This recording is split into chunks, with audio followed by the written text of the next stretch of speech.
Freak the Mighty, Chapter 23, The Empty Book. They won't let me visit him the first day.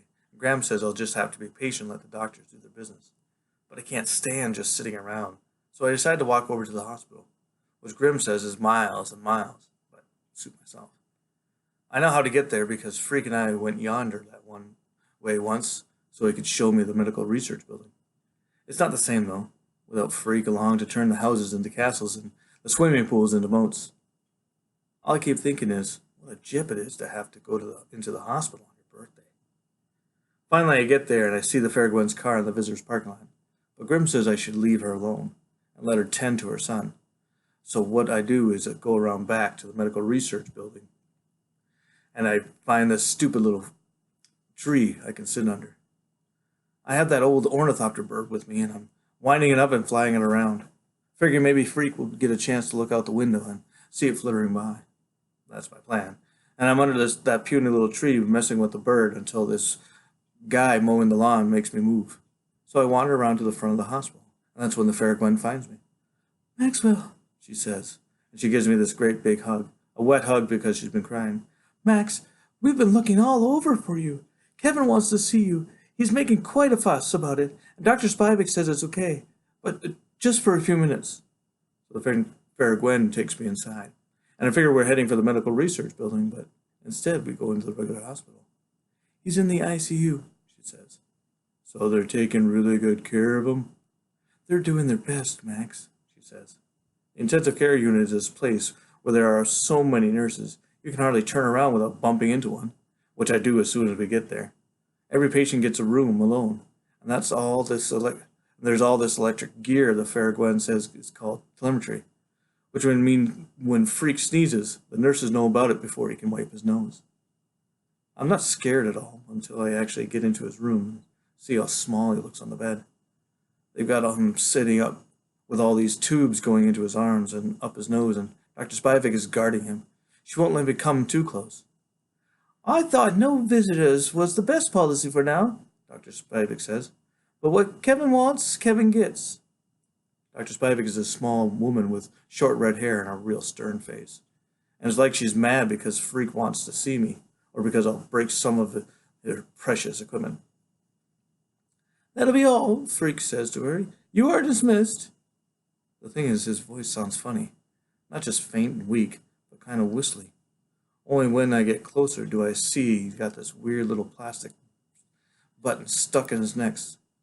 "It's called a tracheotomy," he says, holding his finger against the button, which stops the whistling noise. "Standard procedure to facilitate breathing." "Does it hurt?" "No way," he says. "I think it's cool. Listen to this." Then he plays with his finger against the button, making his throat whistle a tune, which he says is the theme from Star Trek, although you can hardly recognize it. "So when do you come home?" I ask. Freak can't move much the way they've got him set up on the bed, so he sort of shakes his eyes instead of his head. "I'm not coming home," he says. "Not in my present manifestation." I go, "What?" "The bionic unit is on red alert," he says. "Tonight they'll take me down for my special operation. The next time you see me, I'll be a new and improved." "I'm scared," I say. "Don't be a moron," he says. "You're not the one having surgery." "I still wish they wouldn't." "Don't argue with me," he says. I have to lean close to hear him because his voice is so small and whispery. He goes, "If you argue with me, I'll get upset and they'll tell on the telemetry. Then you'll get in trouble." So I just stand there like a lump and don't say anything for a while. I put the ornithopter on the foot of the bed, but I don't think he notices.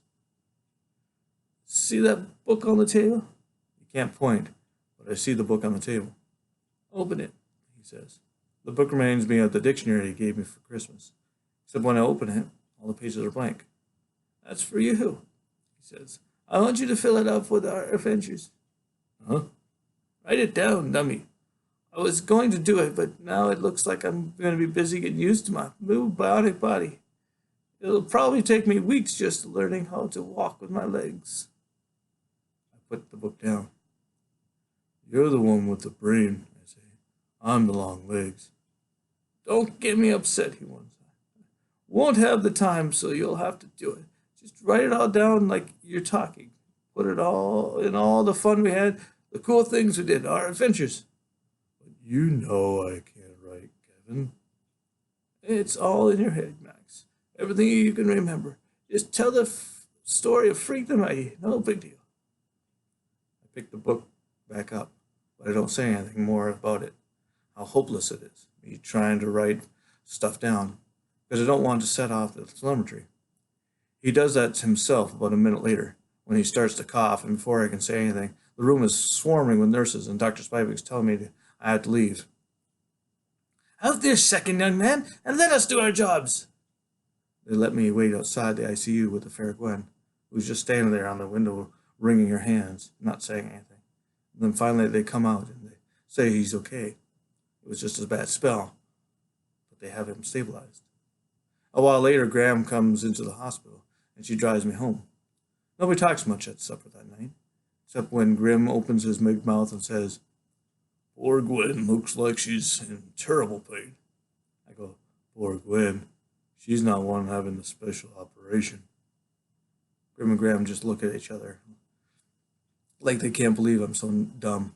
And finally Graham says, "Maxwell, dear, make an effort to eat your vegetables." That night I put the empty box in the pyramid box for safekeeping and for good luck.